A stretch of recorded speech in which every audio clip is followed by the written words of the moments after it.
Hey guys, how's it going? I know it's been a while since I've posted anything. I actually had this recorded, but I forgot to publish it, so I'm trying to go back and work on everything right now. But without any further ado, let's actually get into it. So for this video, I'm actually going to show you how I designed and 3D printed my own Genji-inspired helmet.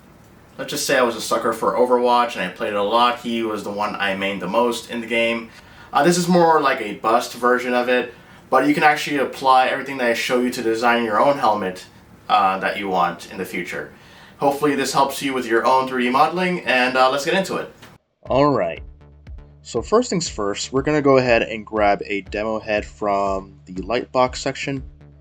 And we're just going to go ahead and use this as reference for the helmet. So now we can append a sphere.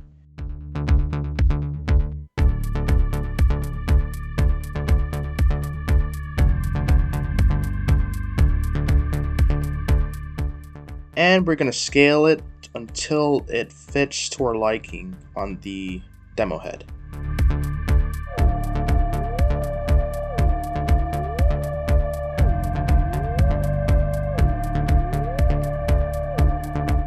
One neat thing I like to do here is make the sphere transparent. So we're going to hold Control and scroll all the way down to the bottom until we find the transparent button. We're going to click to activate it. So as you can see here, this makes it a lot easier to see what's actually going on behind everything. So let's go ahead and rotate this around the y-axis and continue to scale down the sphere.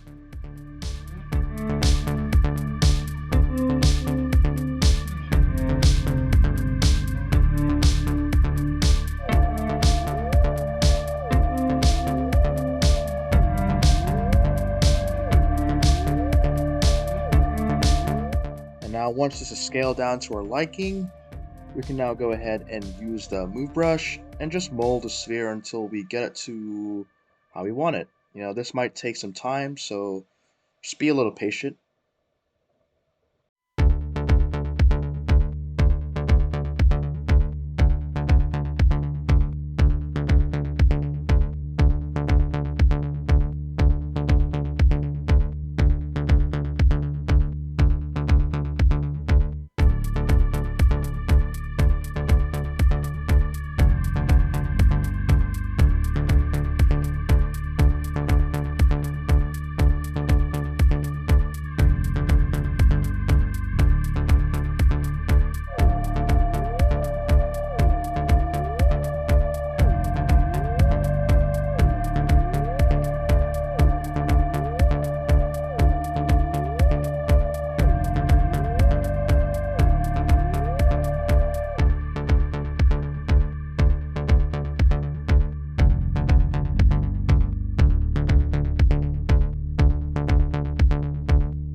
Now that this is done, we can go ahead and grab our damn standard brush and start incising into the surface of the helmet per se.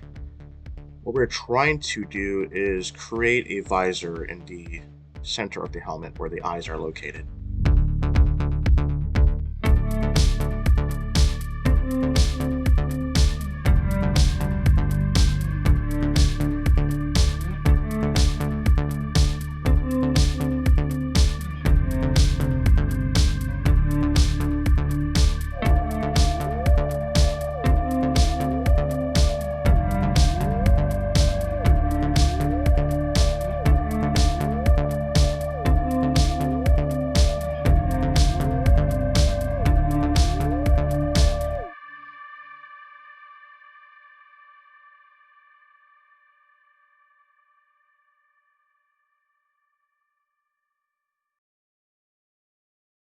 So I'm just going to go ahead and draw a little indentation here in the forehead section. And yeah, I think this looks pretty good so far.